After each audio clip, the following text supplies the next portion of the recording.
The defense made many arguments. The defense did not present any evidence. And by the way, the defense doesn't have to do anything in a criminal case. At all points in time, a defendant is presumed innocent until and unless proven guilty, and today it was by probable cause, and at a trial it will be beyond a reasonable doubt.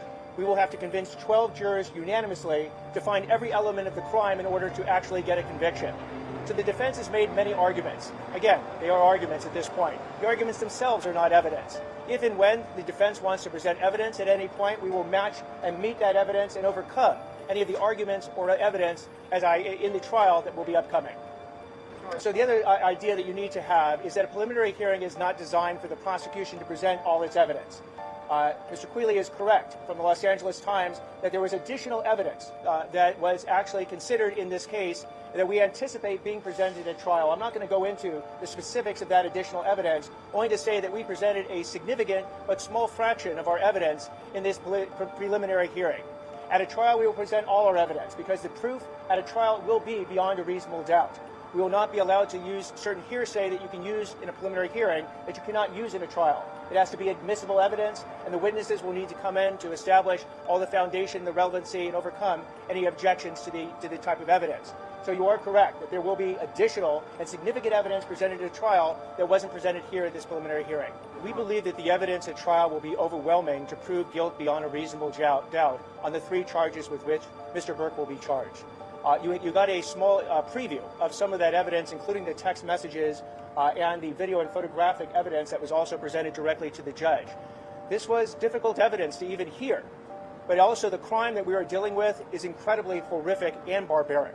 And it's not shocking that the evidence that would prove a horrific and barbaric crime would itself also be very difficult to deal with and to watch and listen to. But that is the evidence. We'll make sure that the jury eventually has all the evidence in order to reach a verdict in this case. Again, at trial, we will bring in all relevant evidence that will establish all the elements of the crimes that have been charged. You heard a preview of that evidence in the preliminary hearing, whether it was, again, certain witness testimony, certain text messages, videos, photographs. There will be business records. And there will also be witnesses that are recipient witnesses. They have information that is relevant to establish the mental state of David Anthony Burke and the acts he committed. That evidence will be presented at trial, at the end of which we will be seeking a verdict of guilt on the 3 counts of which he will be charged: first-degree murder with the special circumstances of lying in wait, doing it for financial gain, and eliminating a witness in connection with that case, mutilation of human remains, and engaging in a continuous series of sexual acts with a minor that are lewd and lascivious acts. Thank you all very much. Thank you, everyone. Family attorney, my name is Patrick Steinfeld.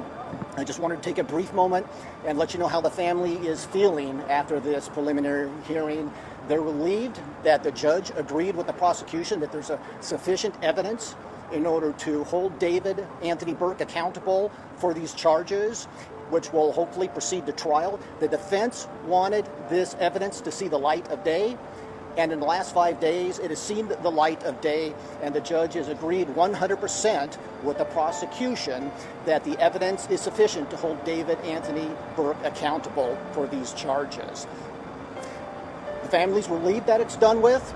They're going to take a break, and they appreciate the hard work that the district attorney's office has done, as well as the investigation by LAPD investigators Corey Farrell and Detective Byers.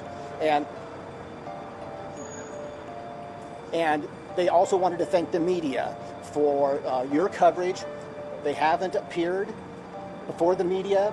They're very private individuals, and so they hope that you understand that even though they haven't appeared before the media, that they're grateful for the media's continued coverage and keeping Celeste's name in the news. The defense attorneys brought up some evidence that was deemed inadmissible at this preliminary hearing. They made allegations that didn't have any evidentiary basis, including the assertion that Celeste may have committed suicide or that Celeste was violent, and I personally found that very disturbing. It seems that the defense attorneys are stopping at nothing in an attempt to discredit the prosecution's evidence, and the family was horrified that the defense attorneys brought up evidence to put the blame on a 14-year-old child. I want you to remember February 17th, 2024. That is when Los Angeles County Sheriff's deputy did a welfare check on the home of David Anthony Burke and informed David that Celeste Rivas was 13 years old.